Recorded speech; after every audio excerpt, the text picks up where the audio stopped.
9/11 को न्यूयॉर्क के लिए नहीं, शिकागो के लिए याद किया जाना चाहिए। विध्वंस के लिए नहीं, विश्व शांति के लिए याद किया जाना चाहिए।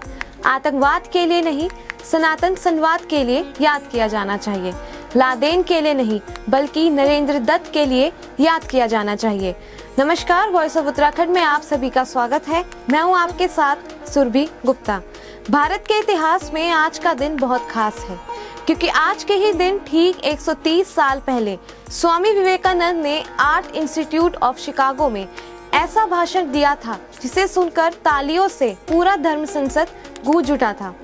भारत के आध्यात्मिक गुरु नरेंद्र नाथ दत्त, जिन्हें पूरा विश्व स्वामी विवेकानंद के नाम से याद करता है, उन्होंने 11 सितंबर 1893 को यानी आज ही के दिन अमेरिका के धर्म संसद में पूरे विश्व को अध्यात्म का ज्ञान दिया था।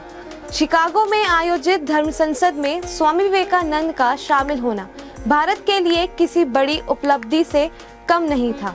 कुछ ऐसे की थी स्वामी विवेकानंद ने अपने भाषण की शुरुआत। स्वामी विवेकानंद ने अपने भाषण की शुरुआत हिंदी में की थी, जिसने सभा में मौजूद सभी लोगों को उन्हें आखिरी तक सुनने के लिए मजबूर कर दिया था। उन्होंने अपने भाषण की शुरुआत करते हुए कहा, अमेरिका के भाइयों और बहनों। उनके इस वाक्य से और आवाज की ऊर्जा से हर कोई उन्हें सुनने के लिए मजबूर हो गया था। and brothers of America. उन्होंने अपना भाषण इस अंदाज से दिया था कि आर्ट इंस्टीट्यूट ऑफ शिकागो भाषण के बाद भी 2 मिनट तक तालियों से गूंजता रहा था।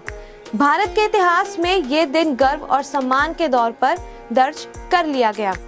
स्वामी विवेकानंद के भाषण के बारे में सभी जानते हैं, लेकिन उनकी मुख्य बातों को बहुत कम लोग जानते हैं। जैसे स्वामी विवेकानंद ने अपने भाषण की शुरुआत मेरे अमेरिकी भाइयों और बहनों कहकर की थी। उनके इन शब्दों ने तो जैसे सभी पर जादू कर दिया था। स्वामी विवेकानंद जी ने कहा, अमेरिका के मेरे भाइयों और बहनों, मुझे गर्व है कि मैं एक ऐसे देश से हूँ जिसने इस धरती के सभी देशों और धर्मों के सताए लोगों को शरण में रखा है। स्वामी विवेकानंद ने कहा, सांप्रदायिकता और कट्टरता से निकले। इसी भाषण में उन्होंने आगे कहा, सांप्रदायिकताएं, कट्टरताएं और इनकी भयानक वंशज हठ धर्मिता लंबे समय से पृथ्वी को अपने शिकंजे में जकड़े हुए हैं। यह स्वामी विवेकानंद जी के ही शब्द थे।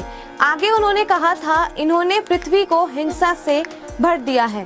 कितनी ही बार यह धरती खून से लाल हुई है, कितनी ही सभ्यताओं का विनाश हुआ है, न जाने कितने देश नष्ट हुए हैं। अगर ये भयानक राक्षस न होते तो आज मानव समाज कहीं ज्यादा उन्नत होता, लेकिन अब उनका समय पूरा हो चुका है।